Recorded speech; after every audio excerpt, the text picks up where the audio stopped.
Amawulire gonna akafuna kati mulimu ebipya ku bizuuliddwa ku ttemu eryakoleddwa omutaka Engineer Daniel Bosса era nga Fred Enanga omwogezi wa poliisi abadde abiteebya mu kano akatambi ngenda okubateerako wano. Poliisi era etubuulidde nti abatemu yategedde dda ebibakwatako nga kwabaddeko Enoch Sserunkuuma ataasobodde kusimattuka, Beppo ne Nuuwa Lujja nga kati ali mu ddwaliro e Mulago apookya na biwundu. Ekyewuunyisa amannya g'abalumbaganyi gombi ga kika kya Ndiga, omugenzi Bossa kyabadde akulira. Ffe tufubye okunoonya tuzuule ekifo we tulagiriddwa ku kyali ekiddako ekya Bulange omu ku bavubuka bano Enoch Sserunkuuma we yabeeranga, kyokka bwe tusanzeeyo batubuulidde nti ono bwe yafiirwa nnyina gye buvuddeko n'asenguka ku kitundu, wabula nga baddamu okuwuliza ebimukwatako nga babagamba nti avuga boodabooda. Pikipiki eyeeyambisiddwa poliisi egamba yakwogera nnyiniyo ng'okunoonyereza kuwedde. Obwakabaka bwa Buganda nga buli wamu ne famire balina enteekateeka ey'ekiseera ey'okwerekera omugenzi gye bavuddeyo nayo, nga muno mulimu okumusabirako mu kkanisa ye gy'abadde agenda eya Namirembe Christian Fellowship, gattako okusooka okulangirira lw'omwaddako ng'ennono ya Buganda bw'etambula, nanti bulijjo ekyasooka Kyannaku nnyo era kyannaku ddala nti abatemudde jjajja waffe ono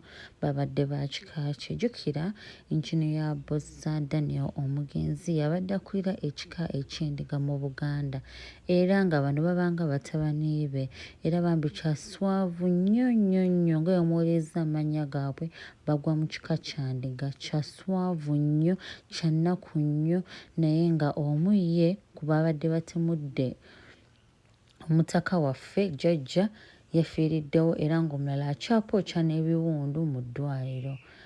Bannange twaguddemu ekikangabwa. Jjajja waffe ono abadde wa mirembe, abadde tabeera na mu buvuyo, abadde musajja wa ddembe nnyo era ne mutabani we yalabiddwako ku crime scene nga bambi akaaba era ng'agamba jjajja abadde talina ntalo na muntu yenna lwaki abeera bamugyawo mu ngeri eno. Naye nga munnange abamu bagamba nti bakikoze kutiisatiisa ab'ebika ebirala.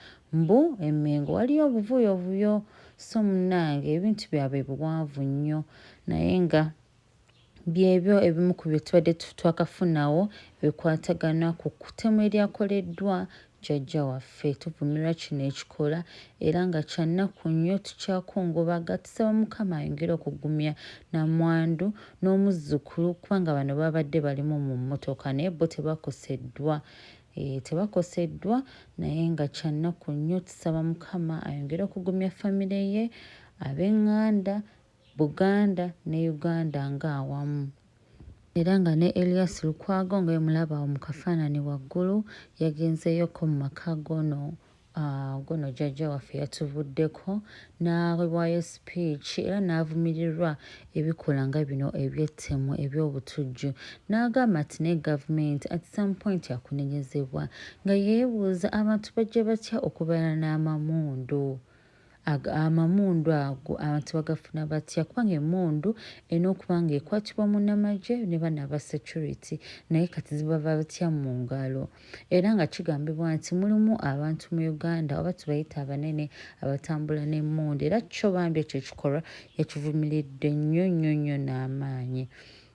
Nga byebyo bigenda mu maaso, kyannaku nnyo, kyabadde kikangabwa naye nga munnange y'ensi gye tutambuliramu, naye Uganda yaffe yali ya ddembe era tusaba Mukama atukwatibweko ekisa, tuddemu tufune emirembe gye twali tulina mu maka g'omutaka omugenzi jjajja Engineer Daniel Bossa. Abantu bakyagendayo okukungubagirako nnamwandu n'abaana be ne famire yonna at lunch, naye nga byebyo ebigenda mu maaso. Kyannaku nnyo, kyannaku ddala. Tukyalinze reports endala ezikwatagana ku ani nannyini booda eno kubanga jjukira booda yo bagirina, naye nga poliisi yagambye nti egenda sooka okukola okunoonyerezebwa then ejja kuba etuwa byonna ebikwatagana ku eno booda n'abo bonnyini abattiddwa. Tetunaba mmanya famire zaabwe, omu gye yali abeera yasengukayo, naye nga information yonna tujja kuba tugifuna mu lwatu kubanga kati abantu bamanyi abakoze obutujju buno abantu babamanyi ali mu ddwaliro abantu bamumanyi so tujja kuba tufuna amawulire gonna mu